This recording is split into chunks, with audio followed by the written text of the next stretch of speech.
Hello and good morning all of you. स्वागत आहे तुमचं मेगाबीट एज्युकेशनच्या युट्यूब चॅनलवर.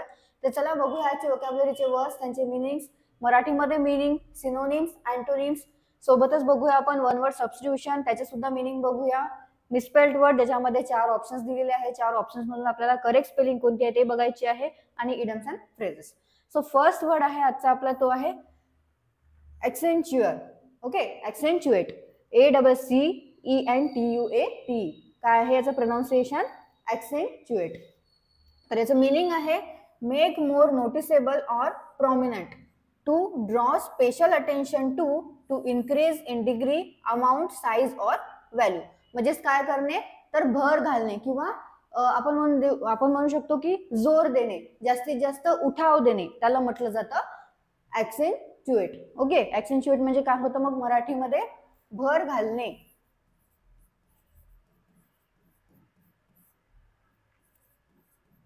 उठाव देणे, जास्त महत्व देणे आणि जोर देणे. ओके, सो एक्सेंच्युएटचं मीनिंग आहे make more noticeable or prominent, to draw special attention to increase in degree, amount, size or value. आणि मराठीमध्ये याचं मीनिंग होतं भर घालणे, उठाव देणे, जास्त महत्व देणे आणि जोर देणे. सिनोनिम्स आहेत boost, intensify, enhance, accent, highlight, stress, emphasise. Okay, काय आहेत synonyms? Boost, intensify, enhance, accent, highlight, stress, emphasise. आणि अँटोनिम्स आहेत cloak, hide, veil, conceal, undermine, annual आणि कॅन्सल. ओके, काय बघूया परत आपण एकदा सिनोनिम्स आणि अँटोनिम्स काय आहेत एक्सेंच्युएटचे. तर सिनोनिम्स आहेत boost, intensify, enhance, accent, highlight, stress, emphasis. आणि अँटोनिम्स आहेत cloak, hide, veil, conceal, undermine, annual आणि कॅन्सल. ओके, सो यूज परत एकदा तुम्ही बघून घ्या. याच्यामध्ये एक्सेंच्युएटला कसं यूज करण्यात आलेलं आहे आणि सेंटेन्सला स्वतःच्या मनाने मराठीमध्ये ट्रान्सलेट करून बघा, आणि त्याच्यामध्ये एक्सेंच्युएटला कसं फिक्स करण्यात आलेलं आहे, कसं फिट करण्यात आलेलं आहे ते सुद्धा एकदा वाचून. नेक्स्ट वर्ड बघूया. नेक्स्ट वर्ड आहे लॉरेल्स, LAURELS, लॉरेल्स. सो लॉरेल्सचं मीनिंग आहे public acknowledgement or admiration, positive outcome from the achievement of one's goal. म्हणजे काय होते, तर विजय किंवा बहुमान मिळवणे, कीर्ती मिळवणे, त्याला काय म्हटलं जातं? लॉरेल्स असं म्हटलं जातं. तर लॉरेल्स म्हणजे काय होतं मराठीमध्ये? विजय, बहुमान, गौरव आणि कीर्ती. ओके, सो लॉरेल्स म्हणजे होतं, मीनिंग आहे इंग्लिशमध्ये काय आहे? Public acknowledgement or admiration, positive outcome from the achievement of one's goals. म्हणजे काय होतं मराठीमध्ये? त्याचा अर्थ होतो विजय, बहुमान, गौरव आणि कीर्ती. सिनोनिम्स आहेत praise, acclaim, accords, awards, success, prosperity आणि एफ्लुएन्स. आणि अँटोनिम्स आहेत ब्लेम, क्रिटिसिझम, डिसअप्रुव्हल, मिसफॉर्च्यून आणि सॅडनेस. परत एकदा बघूया आपण सिनोनिम्स काय आहेत लॉरेल्सचे. Praise, acclaim, accords, award, success, prosperity आणि एफ्लुएन्स. आणि अँटोनिम्स आहेत ब्लेम, क्रिटिसिझम, डिसअप्रुव्हल, मिसफॉर्च्यून आणि सॅडनेस. नेक्स्ट वर्ड बघूया. नेक्स्ट वर्ड आहे निश, NICHE, निश. सो निशचं मीनिंग आहे a comfortable or suitable position in life और एम्प्लॉयमेंट. म्हणजेच सोयीची नोकरी म्हणू शकतो आपण, किंवा सोयीची एखादं स्थान, जागा, त्याला म्हटलं जातं niche. Okay, position for which one is suited, the condition suitable for an organism or population of organism to live and thrive. Okay, so काय होतं निश म्हणजे एखादी कम्फर्टेबल नोकरी किंवा जागा, त्याला काय म्हटलं जातं? निश असं म्हटलं जातं. सो मराठीमध्ये काय होतं याचं मीनिंग? खूप सोयीची नोकरी, स्थान इत्यादी. आणखी म्हणू शकतो आपण भिंतीतील कोनाडा किंवा एखाद्या कोपऱ्यात आरामशीर विसावणे. तर काय होतं निश म्हणजे एक comfortable or suitable position in life or employment, position for which one is suited, the condition suitable for an organism or population of organism to live and thrive. म्हणजे काय होतं तर भिंतीतील कोनाडा, एखाद्या कोपऱ्यात आरामशीर विसावणे किंवा खूप सोयीची नोकरी, स्थान इत्यादी. सिनोनिम्स आहेत निशचे area, discipline, field, position, class, level, habitat आणि एन्व्हायरमेंट. आणि अँटोनिम्स आहेत occupied, position, field. Okay, position परत आलेलं आहे. तर काय आहेत सिनोनिम्स आणि अँटोनिम्स निशचे? ते आहेत area, discipline, field, position, class, level, habitat आणि एन्व्हायरमेंट. आणि अँटोनिम्स आहेत ऑक्युपाइड पोझिशन आणि फील्ड. ओके, ऑक्युपाइड पोझिशन आणि फील्ड पोझिशन हे आहेत निशचे अँटोनिम्स. नेक्स्ट बघूया वन वर्ड. ओके, परत एक वर्ड आहे. तर नेक्स्ट वर्ड आहे आपला तो आहे मफल. मफलचं मिनिंग आहे रॅप और कव्हर फॉर वार्मथ. म्हणजेच काय तर उभे करिता काय करणे, रॅप करणे. रॅप करणे म्हणजे काय होते गुंडाळणे. ओके, उभे करता म्हणजे वार्मथ करता म्हणजे गरमाहट करता. ओके, गरम राहण्याकरता त्याला गुंडाळणे, त्याला म्हटलं जातं मफल. तर मराठीमध्ये मफल म्हणजे काय होते झाकणे किंवा उभे करता गुंडाळणे म्हणजे काय होतं मफल.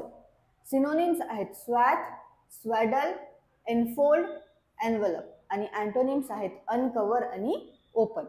काय होतं सिनोनिम्स काय आहेत मफलचे तर स्वॅथ, स्वॅडल, एनफोल्ड आणि एनवलप. आणि अँटोनिम्स आहेत अनकव्हर आणि ओपन. नेक्स्ट बघूया one word substitution. So one word substitution मध्ये फर्स्ट वर्ड आहे तो आहे गराज. गराज म्हणजे तुम्हाला सगळ्यांनाच माहिती आहे काय असते तर जिथे मोटर गाड्या ठेवण्याची जागा असते किंवा रिपेअर करण्याची जागा असते त्याला म्हटलं जातं गराज.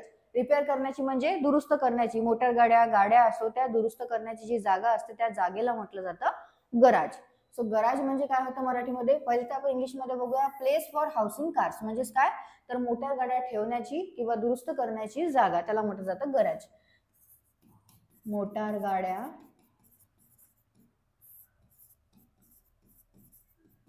ठेवण्याची किंवा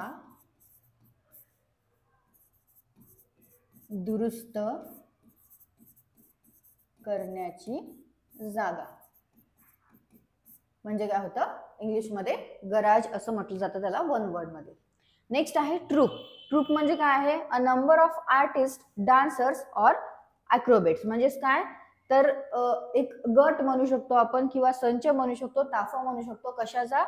आर्टिस्टचा, डान्सर्सचा आणि ॲक्रोबेट्सचा, नट कलाकारांचा जो एक संच असतो, गट असतो त्याला म्हटलं जातं ट्रूप. ओके, सो ट्रूप म्हणजे काय होतं नट कलाकारांचा संच किंवा ताफा. ओके, त्याला म्हटलं जातं troupe. TROUPE. Next misspelled word मध्ये फर्स्ट वर्ड आहे कॅन्टोन्मेंट. कॅन्टोन्मेंटची करेक्ट स्पेलिंग आहे ऑप्शन डी CANTONMENT. कॅन्टोन्मेंट म्हणजे काय होतं तर जी लष्करी वस्ती असते त्याला म्हटलं जातं कॅन्टोन्मेंट किंवा लष्करी छावणी सुद्धा आपण त्याला म्हणू शकतो. त्याला काय म्हटलं जातं कॅन्टोन्मेंट असं म्हटलं जातं. आणि करेक्ट स्पेलिंग आहे कॅन्टोन्मेंटची CANTONMENT. मराठीमध्ये अर्थ होतो याचा छावणी, लष्करी छावणी सुद्धा म्हणू शकतो आपण किंवा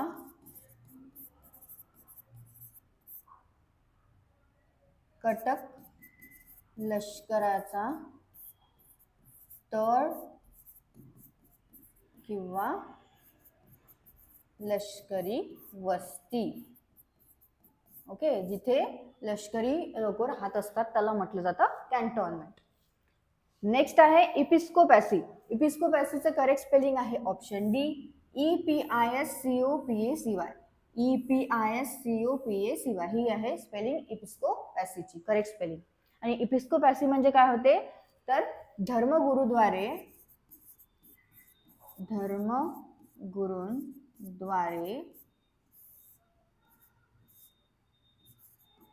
चालणारे चर्च प्रशासन.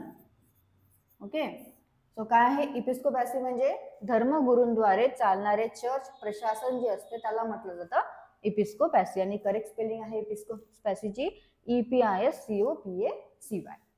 नेक्स्ट आहे इडम्स अँड फ्रेजेस मध्ये फर्स्ट आहे hit the road running. Hit the road रनिंगचं मीनिंग आहे स्टार्ट परफॉर्मिंग इमिजिएटली, म्हणजेच काय करणे तर भरभरून तयारी करून पटकन सुरुवात करणे. ओके, किंवा जलद सुरुवात करणे सुद्धा आपण त्याला म्हणू शकतो, म्हणजे लवकरात लवकर सुरुवात करणे.